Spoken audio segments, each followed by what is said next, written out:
drop it in the chat if you would interrupt. That would be helpful. Okay, terrific. Well, with that, Mr. Webster, it's all yours.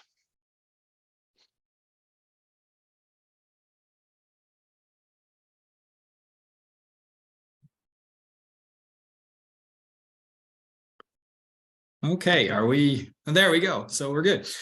So my name is Mark Webster, and I'm currently serving as the principal in Bullitt Lick Middle School. It's my first year in the district, and we're going to talk a little bit about no points for second place, which is kind of our mantra for this year as we move into trying to improve our student achievement, really our outcomes for students, and it's really around student engagement.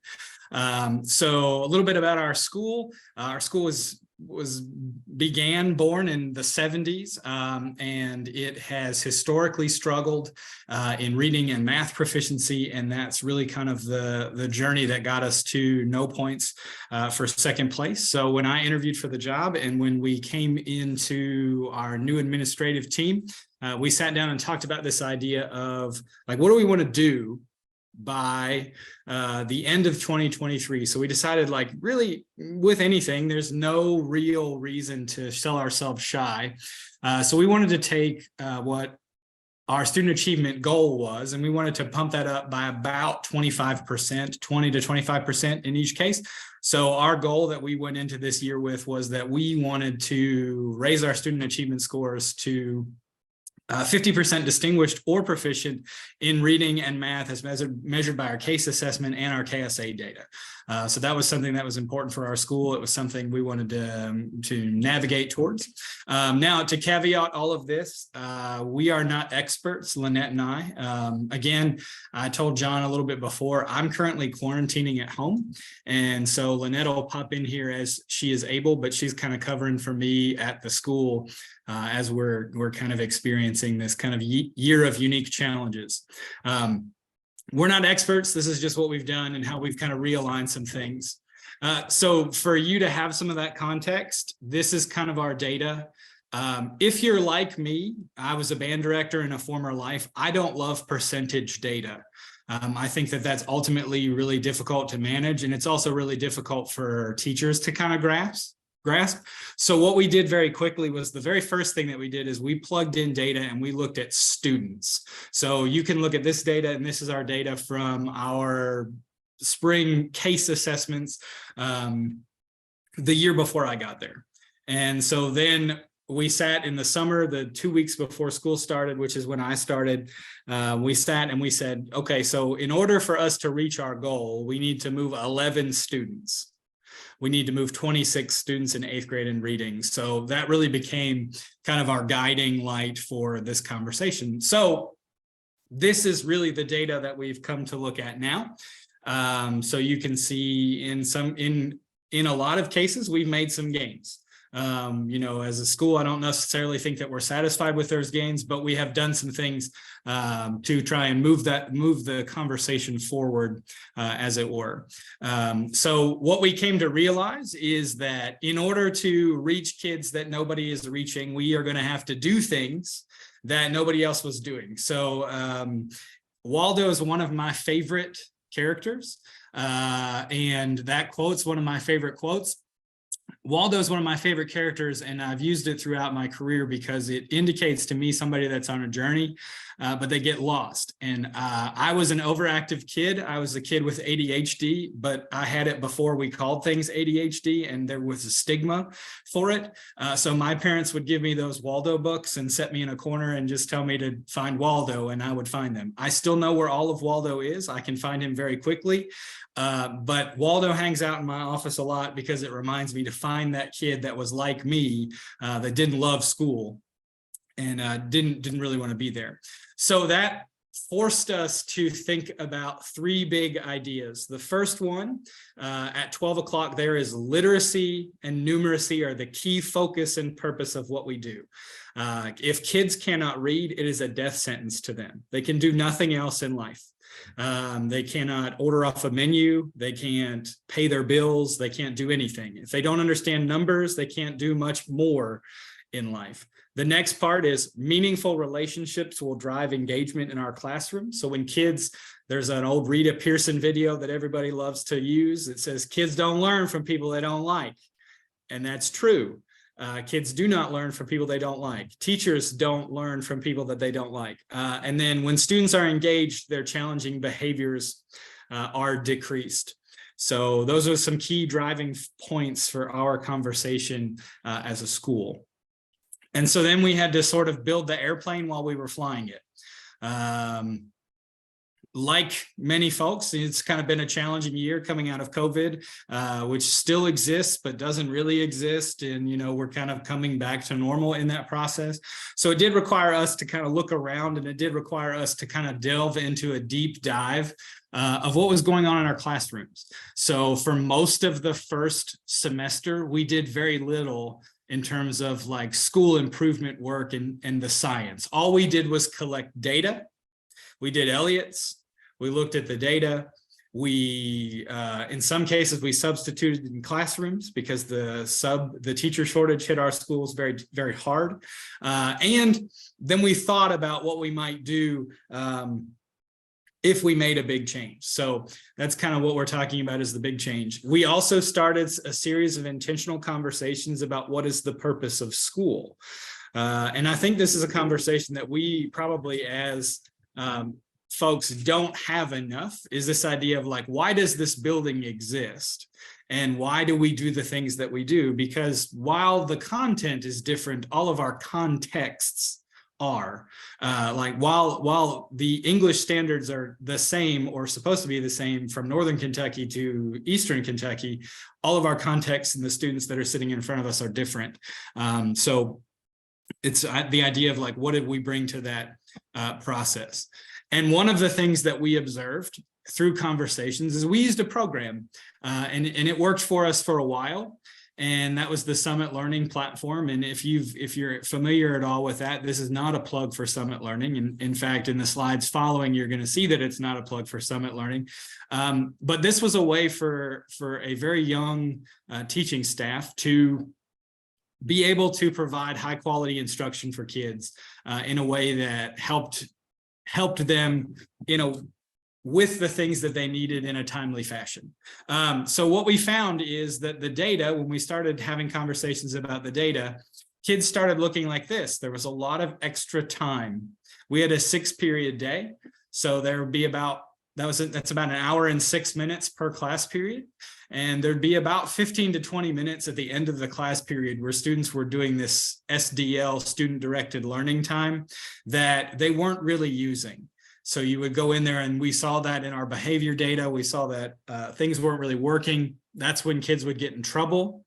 That's when they become disengaged with learning. So we thought, what might we do to make that look a little better? What might we do to drive the kind of conversations so that we didn't have kids in class looking like that? So that's our school building. And in November, we decided that Summit had finally reached its pinnacle, and it was time for Summit to retire. But we didn't really just want to retire Summit, so we rented a hearse, and then thankfully, so what happened was we rented a hearse, and I called one of my colleagues and I said, "Hey man, I rented a hearse because we're finally ready to get rid of Summit." And he was like, "Well, I happen to have a coffin in the basement of the school. Do you want to borrow it?" And I said, "What do you think the answer to that question is? When can I come get it?" So we borrowed the coffin, and then we had a funeral for Summit Learning. So it was kind of a tongue-in-cheek moment for our teachers. It was a very tongue-in-cheek moment for our students when we told them that Summit Learning was we were going to finish with Summit Learning. Hi, Lynette. We were going to finish with Summit Learning in January. And so we had a funeral for Summit, and that's my assistant principal, Corey, and you can see Summit is hanging out in there. And what is not pictured is, and what we didn't share with you, is the eulogy that one of our teachers gave. It was incredibly moving. He gave a great conversation about how useful Summit was, because it was useful for us as a school, but how we had sort of outgrown it and it was time for us to go a different way. And then we had an ambulance staff on, we had an EMS driver on staff that resuscitated learning and kind of brought us back into this conversation. But if you're like me and you've been in education for any period of time, oftentimes teachers feel like this. So we're like, here's another thing that we want you to do. Here's another thing. Here's another thing. Here's another thing. But we don't ever take anything off. So instead, we just ask them to like run down the road as best they can. So we felt like we needed to do some things for our teachers in a way that was kind of meaningful. And if we were going to do the things that we said we were going to do, we had to be serious about all of our resources. So serious about our time, which is our most important resource, serious about our human resources, what people were doing, how people were teaching, and serious about how we spent our money. And how we could gift those things, like what could we give to our teachers in a way to organize their thoughts, in a way that they could continue to kind of drive learning and feel really good about the way we were moving. And we realized that in essence, consistency was the key for our shared success. So we started our Bobcat dictionary. We started talking about like, these are the things that we value. These are why we value them. So you can see number 3 is my favorite part. The greatest act of love and caregiving we can offer students, it should say students and staff, is this consistency, is the way we do one thing being the way that we do all things. So we went back to the very beginning. And so in our SBDM, we started to have a conversation about what we valued as a school. And this was an interesting conversation. So we had a conversation and said, what do our kids really bad at that we can turn into things that they should be really good at to be part of society? So the way we framed the conversation was, what are some things that kids really struggle with universally, especially post-COVID, that we can turn into positives, we can make values, things that we care about as a school. So our first value is we put people first in all decisions. We came up with responsibility begins with me, because as you know, we're a middle school. Middle school kids sometimes struggle with accepting responsibility for the actions that they choose to exhibit. My favorite is imagine the possibilities. That's my favorite one, because sometimes kids, they get stuck in the generational mess that is their lives. And we want them to think, how can we get out of that? What does my life look like? What do I want it to look like? Discipline creates growth, and then energize our community. So we've deployed these new values starting in January. We spent an entire 11 days, the first 11 days of the quarter, teaching those values, working in the construct of that. We asked teachers not to teach content, only to concentrate on engaging kids in meaningful relationships and teaching our shared values. We completely threw out a 6-period day, which, by the way, principals, if you want to make a schedule change in the middle of the year, it's not impossible. No matter what somebody tells you, you can in fact do it. It just requires an awful lot of steps and a whole lot of phone calls to KDE. We went from a 6-period day. We shaved off about 15 minutes from each class, and we created a first period that every certified adult person in the building has. So myself, Lynette, our MTSS coach, our counselors, everybody teaches this class. It's our mentoring class. It's designed to build relationships with kids. It's designed for that SEL component that we know we struggle with post-COVID, those soft skills. We also made it an hour and 6 minutes because we wanted to take 30 minutes potentially and turn it into a dedicated tier 3 intervention time. So that's in there as well. And then we backed up into some lunchtime so that we could get some structural things done that we needed as a school. So we aligned that to what we were saying. We also knew that we had to give teachers time to do the work that we asked them to do. So this is an example of the agenda that we have for one of our staff in-service days, what we call a bullet day. So you can see we work hard and we play hard. So we got some forced family fun time in there. We didn't intend for it to be called that. We didn't intend for it to be like, it was just a joke that I made in passing and it is stuck.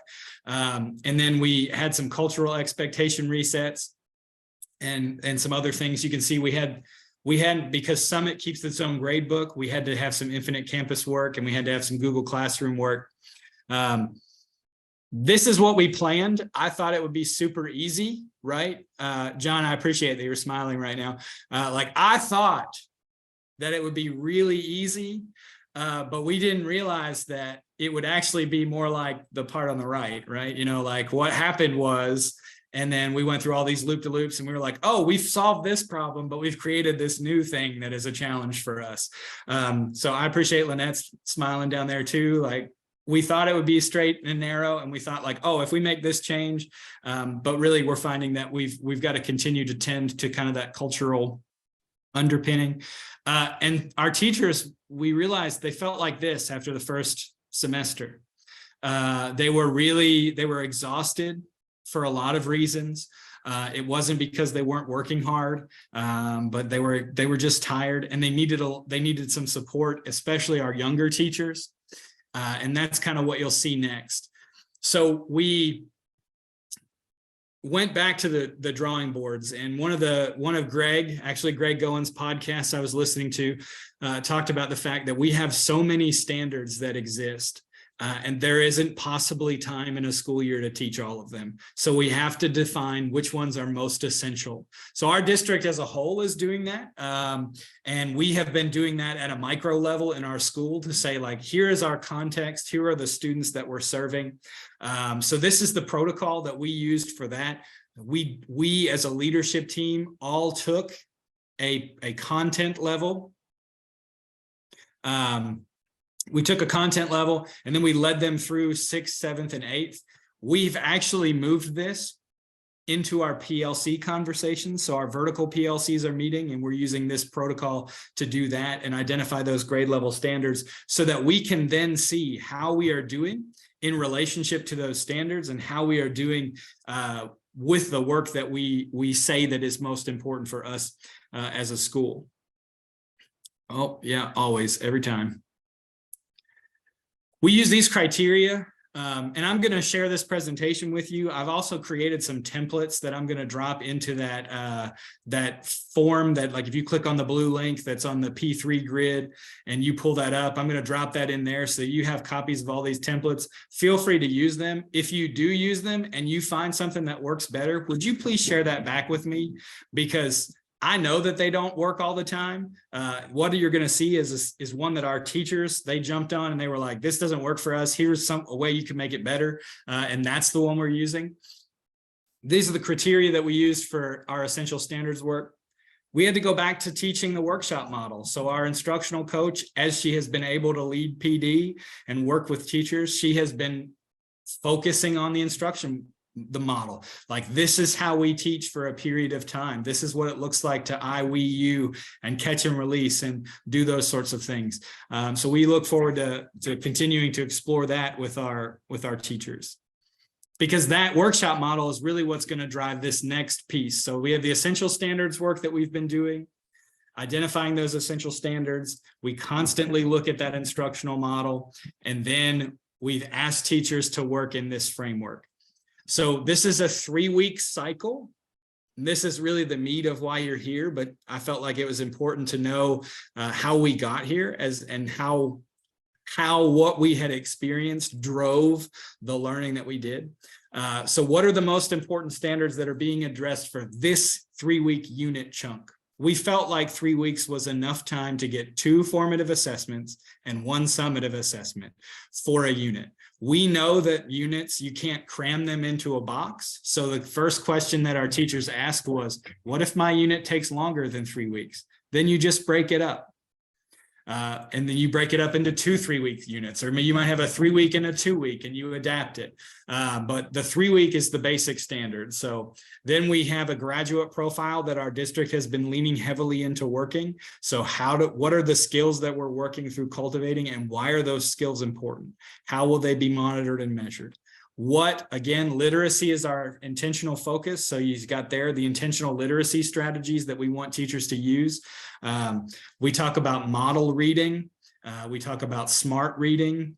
We talk about CER, claim evidence and reasoning, as how we do things and how we write in our school. So what are those strategies that we're going to use? Intentional note-taking, Kagan strategies, any of those things that we've used. What are the tools and toolboxes that we're going to concentrate on?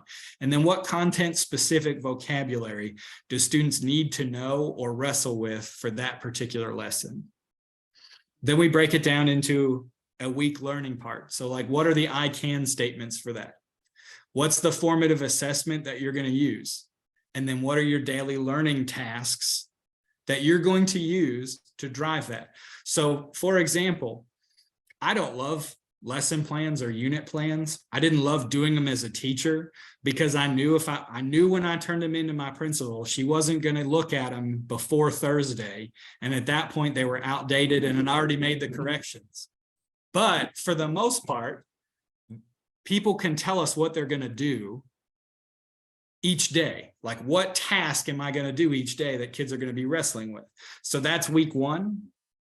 Then what's our daily learning targets for week 2? Maybe there's 7, maybe there's 5, maybe there's 6. It's whatever is most important for there. What's the common formative assessment that you're going to use, and what's the daily learning task? Now we ask for 2 grades per week in Infinite Campus as part of our continued communication with parents, because parents, that's important. And this is one of them. So we're like, we know we're going to give you 1, and then you can pick one of those daily learning tasks that you have and be that 3rd or that 2nd grade throughout the week. Then what's week 3? What's the summative assessment? And we're driving towards meaningful experiences for kids, right? Like, we know that a multiple choice test is not a meaningful experience for a kid, but doing a podcast to report their learning or something like that is going to drive our depth of knowledge up. It's going to take us from a 1 or a 2 to a 3 or a 4. And that's really what we're asking teachers to do. So that's the feedback that I'm giving as I'm looking on these, is like, what is your summative experience for kids? And how do you bump that up into a way that is more meaningful? Like, how do you bump it up into a real world situation? How do you bump it up into where kids are generating new knowledge about a thing? And then back here is the answers to those D4 questions. What are we going to do when they know it? And what are we going to do when they don't? So tier 1 remediation, it's really about driving our teachers into that thing. Like, tier 1 happens in class. Tier 2 also happens in class. Tier 3 we can handle. But like, what do we do for tier 1 when a bunch of kids don't get it? What do we do with tier 2 when we got a smaller group, and so on and so forth? And we're like right in here, right? Like, it's a little bit messy. It's a little bit dirty. And we know, like, it's not, I'd like to tell you that, like, we've latched onto this and it's working. Everybody's turning them in every 3 weeks and the cycle's really working really well, but it's not. There's a little bit of resistance and there's some struggling through it and some learning. But we're in the design process, and we know that in order to get over that transform, we have to continue to commit to that process. And really, we're just scratching the surface. So I'm interested in what questions you might have. I know that, like, we're bumping up on time, and kind of what it looks like. Is that right, John? So I know we're bumping up on time. What questions you might have, what you might have noticed that would make us be better, as you see.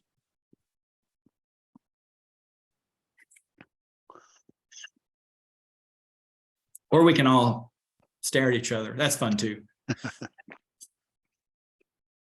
And if you do have a question, feel free to just unmute and come on, or you can pop it in the chat and I'll be monitoring that. So.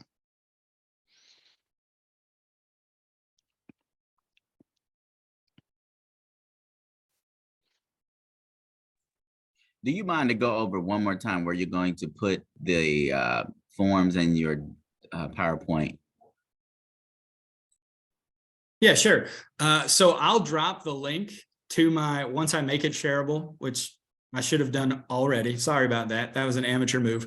I'll drop the link to the presentation right here in the chat, and you can take it from there. And then I will put, when you click on the grid like when you go back to the P3 grid and you click on my name or our session name, I will put both the presentation and a template form that you can take and edit right there. And you can have whatever you want, whatever be helpful to you. And you don't feel like you need to give me credit at all, because I probably stole part of it from somebody else too.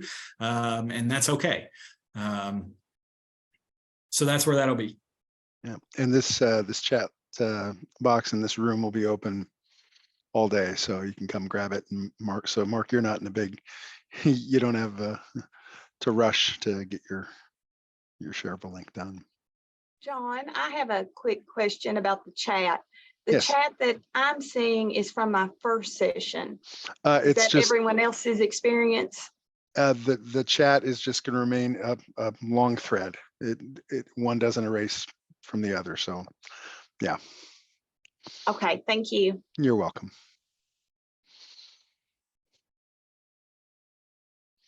And Mark has the link now in the chat. So if you want to go ahead and grab that.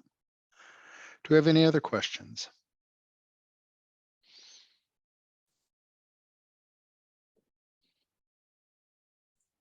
What type of resistance did you get, if any, from the workshop model from teachers that aren't necessarily, that's not necessarily their style, I guess, per se? Well, I think, and Lynette, I know you're in here, feel free to jump in. One thing that we do to counter that resistance is we do all of our professional learning in the workshop model. So all of the, anything that a teacher would come and sit into is done in the workshop model. So we're going to have a hook. We're going to have something that we want them to think about. And honestly, we've shifted a little bit in our professional learning to this idea of like, we want a heart connection. We want them to feel something, like feel a certain way about a thing. We want them to have a head connection. We want them to think a thing. And then we want them to have a hand connection. We want them to get a tool or a trick or something that they can put in their toolbox that they can use in a later time. Because my experience when I was working for the Department of Education as an ER was like, teachers really want, like, they want to do well, but our teacher prep programs don't always teach enough tools to fill up that time. So we teach like we're taught. Unfortunately, in college, that's a lot of lecture. So we come out and we do a whole lot of teaching. One thing I do think that is really interesting to me, and I know it's been interesting to Lynette, is that we often think that our well-ordered classrooms are our quietest classrooms. And we're trying to change that. Like, some of our best classroom managers are the people that you walk into their classroom and it's a bustling place. Like that, like, and that, like, in your own schools. So we're trying to change that mantra of like, we want our kids to sit down and be quiet, because that's not true. We want them to be engaged, and engagement sometimes looks messy. Terrific. Well, we probably have time for one more question, and then we'll be on break.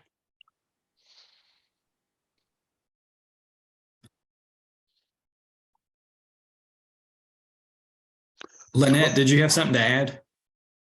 I was just going to say that in terms of the workshop model, I don't think I've met up with any resistance. We have a young staff.